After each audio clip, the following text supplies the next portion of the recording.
توی این قسمت از آموزش جاوااسکریپت مدرن میخوایم ببینیم که چطوری میتونیم توابع رو تعریف کنیم. یک راه رو جلسه قبل بهتون گفتم. این جلسه میخوایم فانکشن اکسپرشنز رو با هم بررسی کنیم. جلسه قبل اومدیم به این شکل یه فانکشنی رو نوشتیم. حالا من یک راهکار دیگه هم برای تعریفش دارم. میام حالا این کدها رو از اینجا پاک میکنم، این رو هم کامنتش میکنم که براتون کدها بمونه.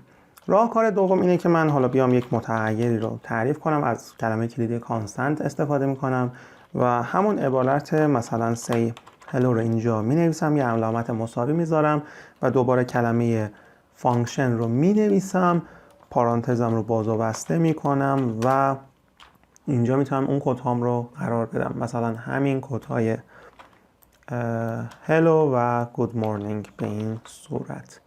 آخرش هم میتونم سمیکالون بذارم. چرا؟ چون این یه دونه اکسپرشن هست، دیکلریشن فانکشن نیست. من اینجا نمیتونستم سمیکالون بذارم، اگه میذاشتم اشتباه بود این کار. ولی چون این یه دونه میاد به صورت حالا یک متغیری که داره تعریف میشه، داره بررسی میشه، من اینجا حالا میتونم سمیکالون رو هم بذارم. خب الان چطوری بیایم ازش استفاده کنیم؟ بازم راهش همونه، یعنی من سی هلو رو مینویسم و کد رو سیو کردم، یه بار اجرا میکنم، دوباره به هم میگه هلو گود مورنینگ. اگه این کد رو چند بار تکرار کنم و دوباره رفرش کنم، دوباره داره همون خروجی رو به هم میده. خب اساسا پس چه فرقی داره اینکه بیایم یک فانکشن رو به این صورت تعریف کنیم یا به این صورت؟ فرقشون در اینه که اگر من حالا اینو اجرا میکنم، میبینید که خوب کار میکنه، بیام اول فانکشن رو صدا بزنم، بعد تعریفش کنم، اجرا میکنم، دوباره اجرا میشه. یعنی چی؟ یعنی جاوااسکریپت وقتی که داره ران میشه برنامه، اول میاد توی برنامه نگاه میکنه که فانکشن ها کدوما هستن و اول اون فانکشن ها رو برامون لود میکنه توی برنامه. یعنی حتی اگر من یک فانکشن رو قبل از اینکه تعریف بشه اجرا کنم، درست این فانکشن پایین‌تر تعریف شده، میاد اول برامون تعریف میشه در حافظه و بعد از اون ما هر جا بخوایم ازش میتونیم استفاده کنیم.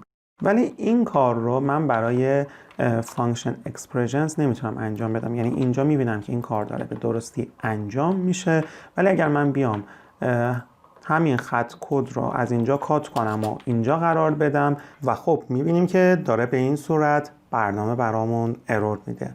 پس این موضوع براتون مشخص شد که ما وقتی داریم از اکسپرشن ها برای تعریف فانکشن استفاده میکنیم، نمیتونیم اول فانکشن رو صدا بزنیم بعد بیایم تعریفش کنیم. حالا کدوم یک از این روش ها خوبه؟ ما بیایم توابع رو به این شکل تعریف بکنیم یا به این شکل؟ میتونم بهتون بگم که خیلی فرق اساسی نداره. این روش قدیمی تره، بیشتر با زبان های دیگه سازگاره. مثلا منی که دارم پایتون هم کار میکنم، PHP هم کار میکنم و زبان های دیگه، بیشتر عادت دارم که از این روش برای تعریف توابع استفاده بکنم و سازگار با اون منطقی است که توی زبان‌های دیگه یاد گرفتم. این منطق جدیدتره، بعضیا میگن که ممکنه بهتر باشه، مثلا از یک سری اشتباهات جلوگیری کنه، این که بیایم مثلا تابع رو بالاتر صدا بزنیم. بستگی داره به خود فرد. بیشتر برنامه‌نویسایی که جدیدتر دارن جاوااسکریپت رو یاد میگیرن از این روش استفاده میکنن، من بیشتر از این روش استفاده میکنم و فرق چندانی رو بین اینا نمیبینم. مرسی که این ویدیو رو تماشا کردید.